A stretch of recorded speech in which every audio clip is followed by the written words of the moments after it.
Hey, what's good, Fear of the Walking Dead fans? This is the Campfire Crew here to talk to you about Season 2, Episode 1, Grotesque. Such an appropriate title for this episode as well. Look, for me personally, I feel like Season 1 was slightly underwhelming, mainly because they never gave us a character that you could really root for or even cared about. Look, I think if we were to go back to Season 1, all right, take some of those episodes, but replace those characters with the Walking Dead characters, those episodes get significantly better. Simply because we have a connection to those characters, whereas we didn't have them from Season 1. I feel like this show, Fear of the Walking Dead, has taken its first step in making the show a lot better, and that is focusing on and fleshing out one character from Season 1, and that character being Nick, who just happens to be my favorite character from Season 1 in the first place. So I actually enjoyed this episode quite a bit. We're going to break down a few of these moments. I'm going to let Nate take it away. One of the things I loved right off the bat was the really awesome parallel when Nick is walking down the road to Rick in the Walking Dead series. Now you might say, well, wait a minute, you're going to have to go all the way back to the very first episode of Walking Dead to see this, when Rick is strolling into town on his horse and he's going towards Atlanta and you got the long road ahead of him.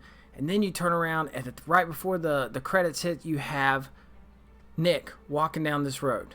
Okay, I love it. I love that parallel. And if anything, guys, you need to get on board with the fact that this guy, Nick, is the main character of the show. I think this absolutely set it in stone for sure. We got to see something that we don't normally get to see, which I think is something the show needs, which is a little bit more backstory into these characters so that we can really get in touch with these characters. We got to see that with Nick this episode. We got to see what happened with his dad. I mean, some people have been wondering, what exactly happened with his dad that his dad's not around. Well, it looks like his dad has died. He died in a car accident, and Nick obviously had some unresolved issues that he didn't get to talk with his dad before he died, which obviously contributes to probably to his drug use and some of the issues that he's had.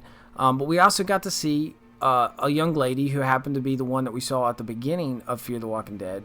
That was his girlfriend, another junkie who looks like she died. Now, it was funny because it was kind of like she's patient zero maybe, but we don't know exactly how that is. But it was kind of cool to see that and got us really excited for sure. We got to see dogs. I know you're saying, who cares? Well, I like dogs, but listen, let's talk about dogs for a second.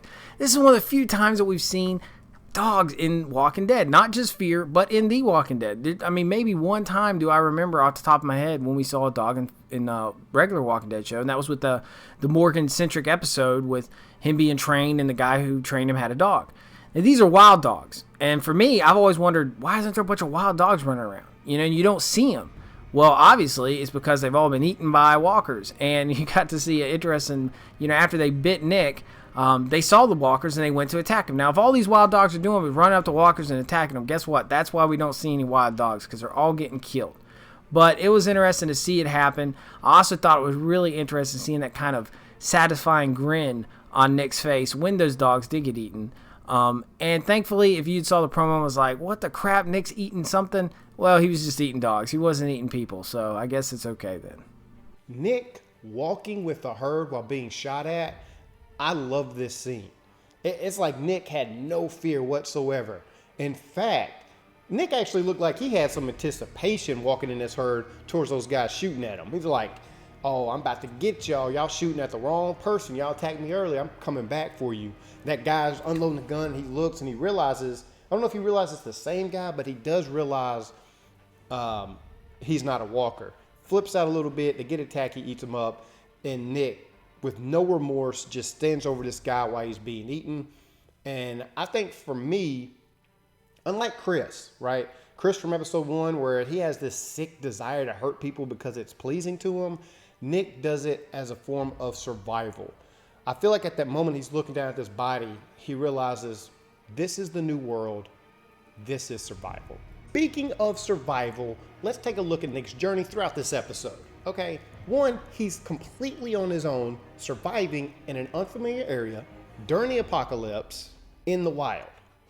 All right, he goes full-blown Revenant mode. For anybody who's seen The Revenant, you can see the similarities. You get a wild animal attack, being chased by people and being shot at, and he ends up eating raw animals for survival. Okay, you can almost see this shot for shot. Look, first he gets attacked by a crazy woman with a bat. All right, going home run derby on his head. Next, he's being shot at and chased by some thugs. Finds himself out in the plains of Mexico, kicks over a cactus, eats a cactus, throws up the cactus. All right, that's kind of grotesque watching that. I don't know why. I can see people eating zombies. He throws up a cactus, it makes me nauseous.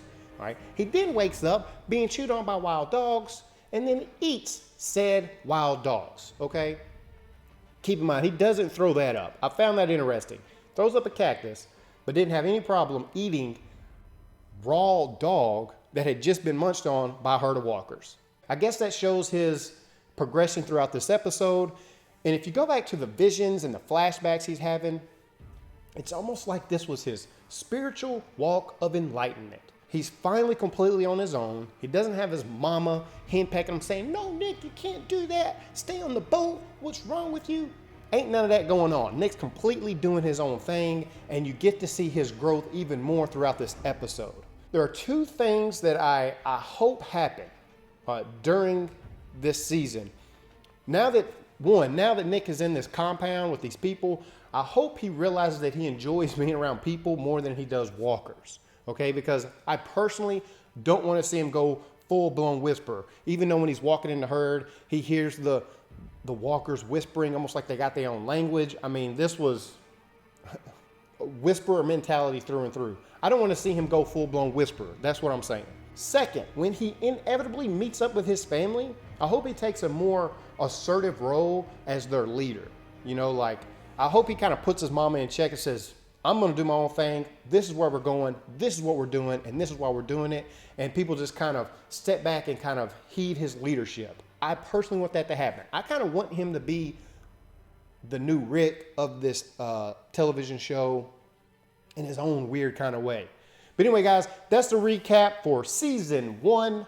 No, sorry. The recap of season 2, episode 1, Grotesque. Let me know in the comment section below what you thought. Do you think this show is finally starting to gear towards a show that you can appreciate? Because season 1, again, was kind of lackluster.